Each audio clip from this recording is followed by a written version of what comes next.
В Амгинском лицее имени Леонида Киренского прошел улусный форум «Школа пространства возможностей». Он приурочен к году педагога и наставника и ко дню рождения Алексея Кулаковского.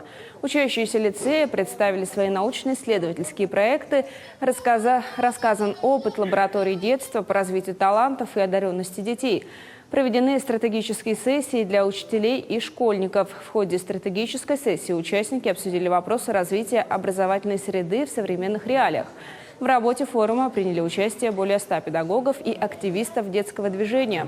По итогам будет разработан проект для сетевого взаимодействия школ Улуса. Цель форума, во-первых, конечно, это обмен опытом, а во-вторых, самая главная цель – объединиться вокруг одной идеи всем школам, выйти на взаимодействие сетевое для развития наших школ, наших детей и вообще для развития нашего Улуса. Девизом форума являются слова «Все вместе, все преодолеем».